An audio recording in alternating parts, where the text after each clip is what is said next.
y aquí vamos de nuevo. Esto es Biblia, esto es tradición oral, pero es la misma palabra de Dios. No es otra por separado, no es algo paralelo, porque la palabra de Cristo, ¿dónde está? La que exhaló el verbo, es la que exhaló el Dios que se encarna, la persona de Cristo. Hola, ese hola, ¿dónde está? ¿No es infalible ese hola? ¿No es palabra de Dios exhalada? Gente, tenemos nuevo argumento desde el Vaticano Digital. Hugo Ariza ha dicho que si la interpretación de la Escritura es palabra de Dios, entonces la conclusión de esa interpretación, o sea, el dogma, tiene que ser infalible. ¿No me creen? Escuchen. La explicitación de la revelación sigue siendo propia de la revelación. La explicitación de la palabra de Dios sigue siendo palabra de Dios. Y remata diciendo que... Solo que la explicitación es un conocimiento más profundo de la mismísima palabra de Dios. Se muere el chamuco. Entonces por eso el dogma es verdad revelada. Porque el dogma es la explicitación de la revelación. Traducción. Cuando Roma explica algo, no es opinión. Es Dios hablando, versión extendida deluxe. El silogismo espectacular podría presentarse así. 1. La escritura es palabra de Dios. 2. La interpretación de la escritura es palabra de Dios. Por lo tanto, la interpretación, es decir, el dogma que resulta, es infalible. O sea, según esto, si Dios reveló algo en la escritura, pero Roma lo explica, entonces esta explicación también es revelación. Es como si yo dijera, Dios inspiró Romanos y también mi comentario bíblico de 800 páginas. Mismo nivel, gracias. Suena bonito, pero no funciona así, Huguito. Es un silogismo que se suicida. ¿Por qué? Bueno, comencemos. La Biblia jamás dice que interpretar la palabra es igual a producir nueva palabra de Dios, pero lo deja claro. Ninguna profecía de la Escritura es de interpretación privada. ¿Qué significa? Que la autoridad está en lo revelado, no en tu explicación sobre lo revelado. La palabra juzga al intérprete, no el intérprete a la palabra. De hecho, Hebreos 1 te destruye el argumento en 2 líneas, porque en el capítulo 1, versículos 1 y 2, dice que Dios habló de una vez y para siempre por medio del Hijo. Eso se llama revelación cerrada, terminada, completa. Si ahora vienes y dices que la explicación del magisterio es parte de la revelación, entonces ya no tienes Biblia cerrada. Tienes Biblia 1, Biblia 2, Biblia 3, concilios, Catecismo Reloaded, DLC Teológico 2025. Para que me entiendas, te voy a dar un ejemplo bien, pero que bien sencillo, que creo que tus neuronas pueden captar. Y es el ejemplo del eco, que es un ejemplo que hasta el monaguillo de tu iglesia lo entenderá. La revelación es la voz, la interpretación es el eco. Y aunque el eco suene parecido, no es la voz. Y si el eco rebota en una pared torcida, sale deformado. Exactamente lo que ha pasado tantas veces con el magisterio roñoso de Roma a lo largo de la historia. De este modo, podemos encontrar 3 errores en este silogismo de puros genios. En primer lugar, confunde la palabra revelada con la palabra interpretada. La palabra de Dios inspirada es lo que Dios dijo, no lo que nosotros creemos que quiso decir. La interpretación humana de esa palabra no es inspirada, sino iluminada en el mejor de los casos. La inspiración produce autoridad absoluta y la iluminación produce entendimiento dependiente. Esto es algo que saben mis estudiantes de teología sistemática básica. Ejemplo. Pedro fue inspirado cuando escribió Primera Pedro, pero cuando interpretó mal la relación entre judíos y gentiles en Gálatas 2, Pablo los reprendió públicamente. Así que no toda interpretación apostólica fue infalible fuera de la Escritura. En segunda instancia, si la interpretación fue infalible, no existirían herejías dentro del mismo magisterio. El argumento se destruye solo porque los católicos orientales y occidentales interpretan distinto la Eucaristía, el purgatorio, la Inmaculada Concepción, etc. Y ambos juran tener el mismo magisterio. Entonces, si toda interpretación magisterial fuera infalible, 2 contradicciones no podrían coexistir, querido. Pero lo hacen y bajo el mismo Papa. Ergo, el argumento falla. Y finalmente, la interpretación no puede tener más autoridad que la fuente. Si la interpretación es infalible, ya no sería palabra interpretada, sino nueva revelación. Y eso convierte al magisterio en otro Espíritu Santo, lo cual es blasfemo. Recuerden a Pedro cuando dice, la profecía o revelación no viene de interpretación humana, no que la interpretación sea revelación, como dice Hugo. y también a los de Berea. Si toda interpretación apostólica fuera automáticamente infalible, no tendría sentido que Lucas elogie a los bereanos por verificarla. Así se puede corregir el silogismo y proponer uno más lógicamente realista. Escucha.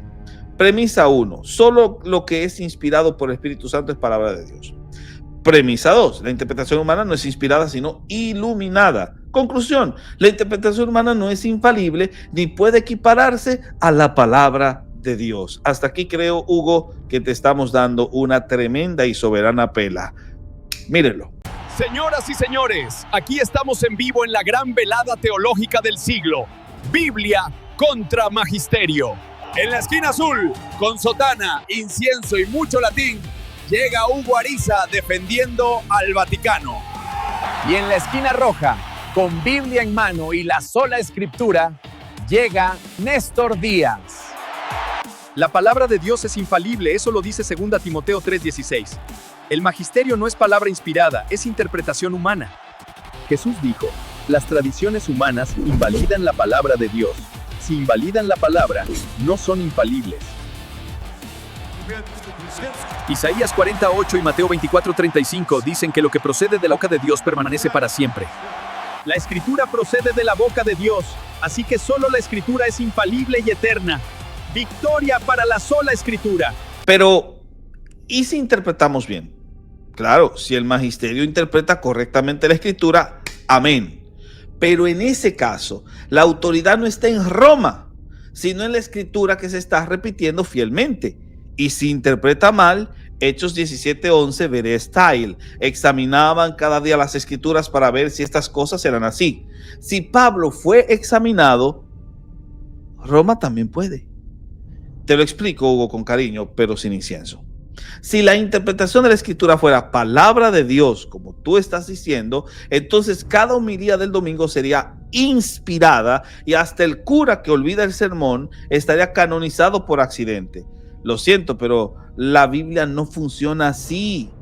La palabra inspirada vino una sola vez, cuando el Espíritu Santo movió a los profetas y apóstoles. Lo que tú haces al leerla no es inspiración, es interpretación, y a veces interpretación con sueño. La inspiración garantiza infalibilidad. La interpretación necesita corrección. Si no, explica por qué el Papa Honorio fue condenado como hereje por un concilio que también decía ser infalible.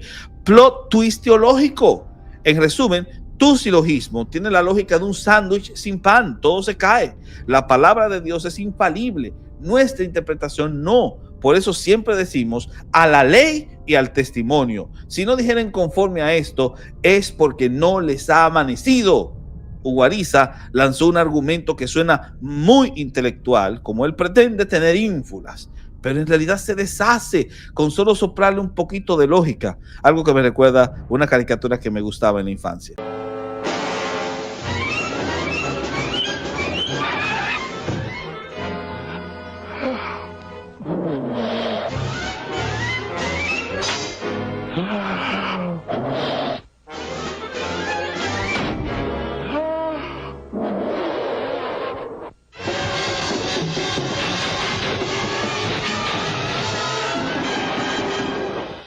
Esta sí que es una casa bien construida, viejo. Así de tonto es Hugo. Él dice, Pregunto, ¿la palabra de Dios es infalible? Entonces dogma, palabra de Dios. suena bonito, suena profundo, hasta que lo piensa 5 segundos. Porque lo que acaba de hacer Hugo es confundir tres cosas que en teología son tan distintas como un gato, un león y un dibujo de Garfield: revelación, inspiración e interpretación. La revelación es lo que Dios dijo. La inspiración es como el Espíritu Santo movió a los profetas y apóstoles para escribirlo sin error. Y la interpretación, bueno, esa es la parte donde nosotros intentamos entender lo que Dios dijo, a veces con éxito y otras veces con café y Wikipedia. Entonces, no, Hugo, no, que yo lea un texto inspirado no me convierte en inspirado. Y que yo interprete la palabra no hace de mi interpretación otra palabra de Dios. Pero yo no sé cómo el sesgado no te corrige. Si fuera así, cada sermón mediocre del domingo sería infalible y el cura distraído estaría canonizado por accidente. Por favor, mira, Mira, por favor, si la interpretación fuera infalible, explícale eso a la Iglesia Católica Oriental y Occidental, que siguen en desacuerdo por siglos sobre el purgatorio, la Inmaculada Concepción y la procesión del Espíritu Santo. ¿Los dos son infalibles o se reparten los días? No, señores, lo infalible es la palabra inspirada, no la interpretación humana. La inspiración da autoridad, la iluminación da entendimiento y el magisterio, bueno, el magisterio da opiniones, algunas más pintorescas que otras. La Biblia misma deja esto clarísimo. Segunda Pedro 1, 20, 21 dice: ninguna profecía de la Escritura es de interpretación privada, porque nunca fue traída por voluntad humana, sino por hombres movidos por el Espíritu Santo. Nota, lo que no viene de interpretación humana es la profecía inspirada, no la interpretación posterior. Y en Hechos 17:11, los bereanos examinan las Escrituras para ver si lo que decía Pablo era cierto. Si toda interpretación apostólica fuera automáticamente infalible, Lucas no tendría por qué elogiarlos, pero los elogia, porque incluso frente al apóstol, la autoridad final era la Escritura misma. Así que, en resumen, el argumento de Hugo tiene la lógica de un sándwich sin pan, y lo repito, todo se le cae. La palabra de Dios es inspirada e infalible. Nuestra interpretación es limitada y no necesita corrección. Si cada interpretación fuera infalible, tendríamos miles de pequeños papas hablando es cátedra desde su teclado, y con eso, bueno, con eso ya tenemos suficiente con uno. Por eso Isaías lo dijo mejor que todos los teólogos de YouTube juntos: a la ley y al testimonio. Si no dijeren conforme a esto es porque no les ha amanecido. Y algunos, hermanos, siguen grabando videos oscuras. Pero claro, Hugo Ariza, no conforme con la sarta de disparates que dice. ¿Por qué tú ves que es una herejía decir que Cristo asume la naturaleza caída? Agrega una más en su afán de superar su nivel de herejía. Por favor, dime cuál es el poder de pelea. No preguntes mucho, Napa, que superará los 8,000. Es de más de 8,000. ¿Qué? ¿8,000? La explicitación de la revelación es revelación pero explicitada. Punto, no deja de ser revelación. Voy a traducírselo a un español honesto. Si yo explico lo que Dios dijo, lo que yo digo es tan infalible como lo que Dios dijo. O sea que cuando el magisterio explica la palabra, esa explicación sería tan infalible como la palabra misma.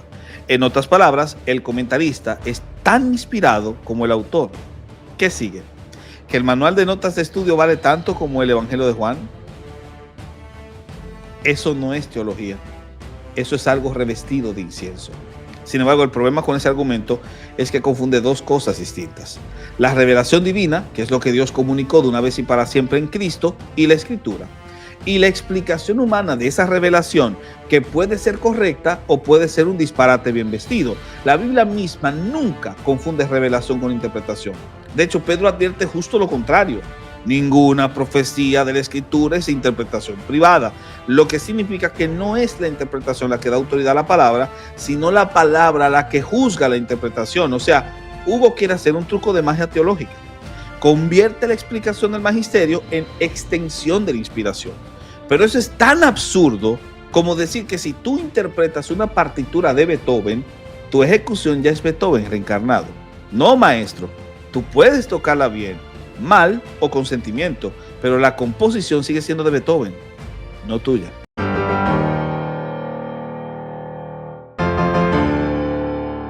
Y si aceptamos el principio de Hugo, todo comentario magisterial sería infalible por participar de la naturaleza de la revelación. ¿Y sabes qué pasa entonces? Que la revelación deja de ser un depósito cerrado y se convierte en un chorro abierto, donde cada explicación posterior puede inflarse con el mismo nivel de autoridad que la Escritura. Eso es exactamente lo que la Reforma rechazó: la idea de una revelación viva y progresiva bajo control clerical. Hebreos 1 lo dice clarito: Dios en estos postreros días nos ha hablado por el Hijo. Ya habló. El magisterio no sigue revelando. Interpreta lo ya revelado. Si interpreta bien, amén. Si no, pues a corregirlo con la palabra. Decir que la explicación del magisterio es tan infalible como la revelación es como decir que el eco tiene la misma autoridad que la voz original. No, amigo. El eco puede sonar parecido, pero como dije antes, si rebota en una pared torcida, sale distorsionado.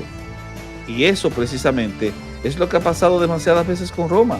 Así que no, Hugo, la explicitación no es revelación, es una reacción humana frente a ella. Dios no necesita magisterio infalible para explicarse. Si lo necesitara, habría inspirado el catecismo, no la Biblia. Ok, ¿estás de acuerdo entonces con el monseñor?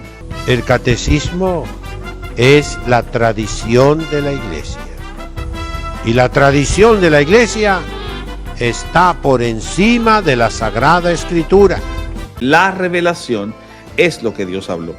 La explicitación es lo que tú entendiste. Y eso, como todo lo humano, se corrige, se prueba, se confronta. Por eso seguimos diciendo, sola Escritura no significa que solo la Biblia exista, sino que solo la Biblia es la regla infalible. Todo lo demás, incluyendo el magisterio, puede acertar o equivocarse. Pero bueno, si quieren creer que su comentario teológico es inspiración divina a nivel Isaías, adelante. Solo no se ofendan si nosotros lo comparamos con la Biblia primero. Nos vemos en el próximo episodio. Y sí, sigo esperando que me muestren un dogma infalible que no contradiga la Escritura. Arrivederci. Ahora sí viene lo chido. ¿Tú crees que las naturalezas operan? Es una muy buena pregunta, la verdad. Yo pienso que en la naturaleza hay voluntad, pero pienso que la forma más adecuada de acercarse al actuar es hablar en término personal. ¡Sigue adelante! ¡Vas bien! ¡Vas bien! ¡Vas bien! Ok, una pregunta de esto. En Cristo, ¿cuántas naturalezas hay?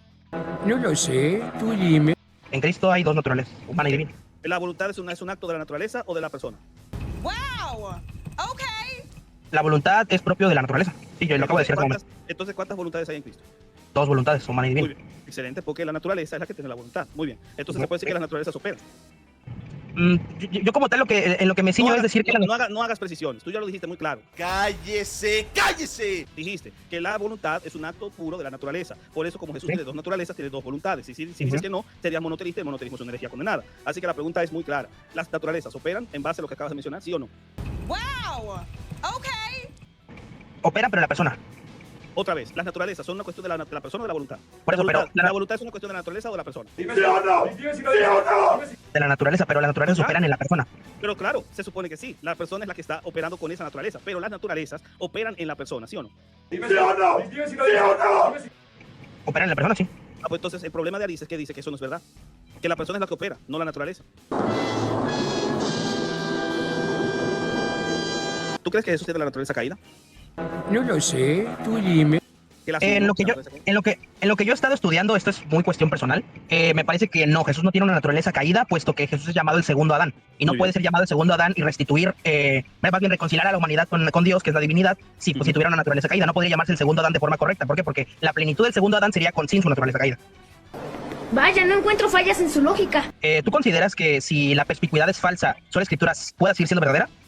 ¡Correcto! Totalmente, porque los presupuestos que sostienen la sola Escritura son los que definen lo que la sola Escritura es y la hacen verdadera como tal. La sola Escritura no depende de un solo presupuesto. ¿Ves? Yo digo que el razonamiento es falaz y que incurre en una falacia lógica, porque supone que porque falle uno, luego todos son incorrectos. Eso es un problema. Porque si tú entiendes que que todo el sistema falla por un solo presupuesto, estás implícitamente afirmando que los otros dos no son del todo correctos. Y ese es el problema que genera. Sería uno. La segunda es, porque es que la sola Escritura no solamente se resume en esos tres presupuestos. O sea, la sola Escritura es más amplia. Es muy simplista decir que se resume en eso. Cuando yo digo que la Escritura se sostiene sobre tres presupuestos, estoy dándole validez doctrinal, porque recuerda que estaba esta discusión de si era doctrina o era principio. Es un principio con base doctrinal. ¿Cuál es la base doctrinal de ese principio? Autoridad, suficiencia y perspicuidad, que las tres pueden encontrarse referidas a la Escritura de forma explícita o implícita en el ámbito de lo que es la aplicación del ejercicio. Y que la perspicuidad es un ejercicio, porque hay que entenderlo como un ejercicio. Vaya, no encuentro fallas en su lógica. Cuando nosotros decimos que la sola Escritura es norma de fe y norma de conducta, al decir que es norma de fe, le damos una aplicación hermenéutica. Pero antes, ¿cómo se ejerce la sola Escritura hermenéuticamente? La respuesta es perspicuidad. Es el ejercicio hermenéutico para que se aplique el principio de sola Escritura. Y ese ejercicio hermenéutico lo hace la Iglesia, porque la Iglesia tiene suficiencia formal, lo que he dicho en mis escritos. Suficiencia formal, esa suficiencia formal para poder utilizar la suficiencia material de la Escritura con el ejercicio de perspicuidad. Porque lo que hace la perspicuidad es justamente hacer valer de forma práctica la suficiencia material de la Escritura. En ese sentido, la perspicuidad es un ejercicio. Incluso, que si yo entendiese que la palabra de Dios trasciende más allá de lo escrito e incluyese lo oral, incluso lo oral tendría su propia perspicuidad, porque es un ejercicio de cotejar una cosa con otra dentro de lo que llamamos palabra de Dios. Por eso es que dije que el catolicismo romano lo asume de forma implícita cuando habla de la autorreferencia, porque la base de la perspicuidad en el protestantismo es la autopistía. Y la versión católico-romana de la autopistía protestante es la autorreferencia. Lo único que cambia es el paradigma, porque nosotros trabajamos en base a sola escritura y el papista trabaja en base a prima escritura, que son dos paradigmas distintos. Pero ninguno de los dos paradigmas se desprende de la perspicuidad. Es un suicidio para el paradigma. Por eso es que no puede ser falsa, aunque tú seas papista. ¿Acaso no lo viste venir? Supongamos que la perspicuidad es falsa. ¿Sola escritura se podría seguir sosteniendo si la perspicuidad fuera falsa? Ahora, la perspicuidad, si aún fuese falsa, no anula el principio, porque sigue teniendo autoridad y suficiencia. Lo único que haría es que el principio se aclare mejor, pero no lo anula. Ese es el problema de la premisa número 1. No puedo argumentar nada ante esa lógica. ¿Tú crees que la Biblia es la palabra de Dios? Ah, sí. Muerde el cebo. Sí. Ok. ¿Y cómo tú lo validas? ¿Cómo lo valido? ¿Cómo lo validas? ¿Cómo sabes que es palabra de Dios? No lo entiendo. I don't understand. Pues bueno, se puede hacer de la forma, por ejemplo, la que se utiliza en la iglesia es precisamente de que la iglesia reconoce que la escritura es palabra de Dios y ese reconocimiento es infalible. ¿Y cómo lo sabe la iglesia? Wow. Ok. Pues bueno, utiliza distintos métodos, ¿no? Por ejemplo, el tema de no contradecirse, el tema de apelar a documentos tempranos y entre otro tipo de cosas. Pero igual, evidentemente... La apelación a los documentos tempranos no es definitivo para poder confirmar que la palabra es de Dios. Tú lo sabes muy bien. Eso utiliza para sí, pero se puede utilizar como criterio. Pero para que la palabra es de Dios, yo utilizo los criterios externos. ¿Cuáles son esos criterios externos históricos? La vinculación con documentos extrabíblicos que muestren que la palabra es de Dios. Y que eso confirme que la palabra es de Dios. ¿Cuáles ejemplos tú me das? No lo sé, tú dime. Pues ya te mencioné, ¿no? O sea, el ejemplo de que no se contradice. No, detente. Porque el que no se contradice está en el texto. Y eso es parte de lo que la perspicuidad afirma. Tú estás afirmando la perspicuidad cuando dices que el texto no se contradice. Pero luego mencionaste elementos externos, lo que diga un fulano de tal fuera de la Biblia. Yo te pregunto, ¿eso es un criterio para probar inherentemente que el texto es inspirado el que lo diga una fuente externa, un fulano de tal, escribiendo fuera del texto? ¿Eso es evidencia de que el texto es palabra de Dios? Porque yo te puedo decir, pero ese fulano de tal puede haberse equivocado. ¿Cómo lo supo ese fulano de tal? Es que aquí entra el factor de la fe, ¿no? Porque es que ese salto lo da... Okay. Espera, un momento. Ese salto lo da tanto el protestantismo como el catolicismo. ¿Por qué? Porque no podemos llegar a un punto de caer en un racionalismo. ¿Por qué? Porque el racionalismo va en contra precisamente de la postura cristiana. Entonces, ni tampoco podemos caer en un fideísmo de tener una fe irracional. Tenemos que tener una fe racional. Ni fideísmo ni racionalismo. Sigue adelante, vas bien. Cuando tú respondes a la pregunta de cómo sabe la iglesia que la palabra es de Dios, yo te pregunto primero, ¿cómo sabes que la Biblia es palabra de Dios? Dices, porque la iglesia lo dijo. Muy bien. ¿Cómo lo sabe la iglesia? Porque la iglesia revisó que el texto no se contradice. Muy bien, eso es perspicuidad. Gracias, un punto a favor de la perspicuidad. Luego dijiste, no, pues también hay consulta de documentos externos que lo mencionan. Y yo te dije, y te pregunté, pero ¿cómo sabe el autor de esos documentos externos que el texto es inspirado, que el texto es palabra de Dios? Apelar a un fulano de tal externo a la escritura no es un criterio para tú probar que la escritura es inherente. ¿Sabes cuándo se usa eso? Para probar los eventos que la Biblia menciona como históricos. Ahí es que yo puedo citar a Suetonio, fulano, para mostrar que Jesús, por ejemplo, es un personaje histórico y que la Biblia tiene razón en eso. Pero esa no es una apelación directamente o no es un criterio que pueda servir para pretender que ese fulano creía, por ejemplo, que la Biblia era palabra de Dios. Porque pero una pregunta, ¿a qué quieres llegar con...? ¡Cállese! Quiero llegar a lo siguiente, que para tú poder saber que la Biblia es palabra de Dios, tienes que ir a la Escritura. Y la Escritura, encontrar en ella las marcas inherentes que ella tiene de que es palabra de Dios. Y hacer eso implica un ejercicio. Que lo haga la iglesia, bien. Pero ese ejercicio lo tiene que hacer desde la Escritura. Y ese ejercicio lo llamamos perspicuidad. Que para tú poder saber que es palabra de Dios, necesitas apelar a la perspicuidad. A eso es que quiero llegar. Pero de hecho, el propio... ¡Cállese! No solamente eso. Pero para aclarar, no solamente eso, sino porque cuando te puse el ejemplo del argumento de contingencia, tú dijiste, es que esto no tiene que ver con esto. Sí, porque cuando yo te pregunté, ¿Dios existe? ¿Cómo lo sabes? Con el argumento de contingencia. Yo te pregunto, ¿la Biblia es palabra de Dios? Sí, ¿cómo lo sabes? Por la perspicuidad. Entonces sí tiene que ver. Vaya, no encuentro fallas en su lógica. ¿Cuál sería el argumento que utilizarías para decir que la autorreferencia no descansa sobre la perspicuidad? Entendiendo por perspicuidad que ella apela a la referencia propia que la Escritura hace de sí misma. Porque para la autorreferencia es absolutamente necesaria la tradición. Y para la perspicuidad, no, tú no necesitas de la tradición para entender las cosas necesarias para la salvación. Eso es falso. Totalmente falso, más falso que mi abuela haciendo motocross. ¿Cómo no? Si Vuelvo a repetir. Es el problema de no entender la perspicuidad. Pero, ¿se necesita de la tradición para entender las cosas de la Escritura necesarias para la salvación? Escucha, nunca en el principio de sola Escritura se niega la participación de otras fuentes de autoridad. Se usan otras fuentes de autoridad. Para yo entender el texto, puedo valerme como paradigma del contexto. Y el contexto de la Escritura me va a indicar incluso cómo entender un pasaje y cómo no entender ese pasaje. La perspicuidad puede valerse. O sea, no hay una negación del contexto inmediato. Y el contexto inmediato obviamente puede encontrarse o puede verse a través de un estudio de fuentes externas a la Escritura. Escucha eso que estoy diciendo. Pero para que entiendas que esto no es una contradicción, cuando yo te hago la pregunta de los criterios externos, no es porque yo esté negando los criterios externos para poder comprobar que el texto es válido, pero lo que te estoy diciendo es que con los criterios externos tú no descubres que el texto es palabra de Dios, porque la palabra de Dios, tú la crees que es palabra de Dios porque ella misma se autorrefiere, ¿entiendes? La autorreferencia de la escritura es el criterio más objetivo y práctico para ello. Después tú puedes apelar al elemento emocional, no, la Biblia es palabra de Dios porque me cambió la vida, sí, pero alguien te puede decir, eso es subjetivo. Criterio objetivo es la perspicuidad, que ella se autorrefiere y que esa autorreferencia es para que la Biblia misma se valida, que es lo que quiere decir autopistía. Entonces, a partir de esa noción es que tú vas a decir, ok, el contexto me va a permitir entender lo que este texto quiere decir, pero el contexto no hace al texto inspirado, no hace al texto infalible. El texto ya lo es, simplemente que yo utilizo la validación del contexto, incluyendo la tradición, lo que digan ciertos elementos de definición, formulaciones conciliares, etcétera, lo puedo utilizar porque el protestante no es, cuando dice sola escritura, no entiende que es sola autoridad, sino más bien que esta es la autoridad por la que se evalúan las demás. Y yo puedo evaluar lo que dicen los concilios o lo que dice la tradición, etcétera, con lo que el texto implica. Cuando yo hago ese ejercicio, yo no estoy pretendiendo que la tradición me corrija la Biblia, ni tampoco estoy pretendiendo que la tradición me aclare la Biblia, sino que me la confirme, porque la escritura es autorreferencial. La autorreferencia se enriquece con la tradición, pero no necesita validarse con la tradición. Tirando puros factos, jaja. O sea, porque la perspicuidad habla de que las cosas necesarias para la salvación se pueden hallar claramente en uno u otro lugar de la escritura. Para saber eso, ¿necesitas de la tradición o no? No. La tradición simplemente puede servir como un explicitador, si lo quieres decir, de elementos que la escritura dice. Pero aún así, yo tendría que esa explicitación evaluarla por la escritura, porque incluso en su explicitación la tradición se puede equivocar, ya que no es infalible. Eso es verdad. Eso es verdad. Eso es verdad. Y las personas que se acercan al texto podrían tener una comprensión correcta de lo básico del evangelio, que es la salvación, lo que llamamos el cristianismo básico, ¿sí? O mero cristianismo. Si su único medio y no tienen otro medio es la escritura, sí podrían alcanzar la salvación. ¿Por qué? Porque es su único medio. Pero pudieron comprender a través del texto escrito que Jesús es el Señor, único Señor y Salvador de sus vidas, que murió por sus pecados y que Él, que es Dios verdadero, vendrá para tomarlos para ellos y que donde Él esté, ellos también estarán. Sí, porque por ejemplo en este sentido las cosas necesarias para la salvación, que son por ejemplo, bueno, yo considero necesaria para la salvación la unión hipostática, considero necesaria para la salvación la Trinidad. Él no cree ni en la, bueno, en el mismo ejemplo siguiendo, no cree ni en la Trinidad ni en la unión hipostática, pero no porque las niegue, sino por ignorancia. ¿Por qué? Porque su único medio, su único acercamiento es la escritura, no conoce ni los concilios, no conoce. Fíjate que lo que te pregunté es muy sencillo. Vamos a poner la lupa. Ciertamente, es lo que te pregunté. Yo te digo, ¿él podría encontrar en las escrituras que Jesús es plenamente Dios y plenamente hombre? ¿Que él se manifestó como Dios y hombre? O sea, que él vino como hombre, pero ese hombre era Dios. Sí, aunque por ejemplo textos como el utilizado para la... Y vuelvo a repetirte, o sea, detente ahí, porque esto es muy importante, este es el punto, quizás el punto más importante de toda esta conversación. Si él, a través de este texto, descubre que ese que murió en la cruz no es un hombre cualquiera, sino también Dios, y confiesa, Jesús, tú eres mi Señor y mi Salvador, y cuando él entiende que la palabra Señor, porque leyó en el texto, implica Dios, tiene un carácter de divinidad, si él confiesa eso, ¿es salvo? Si se muere en ese momento. Sí, porque es su único medio que tiene porque comprendió por las escrituras que ese tipo no era solo un hombre, sino que también era Dios hecho hombre.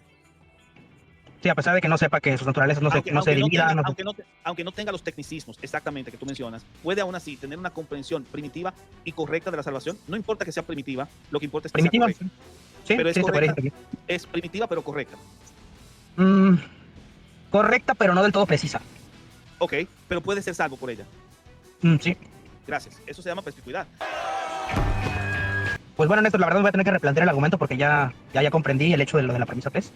Sinceramente, en cuestión de la premisa 1, sigo creyendo que no hay falacias lógicas, eso sí, déjame decirte. Pero sí, tengo que replantear el argumento porque estaba entendiendo mal la perspectiva.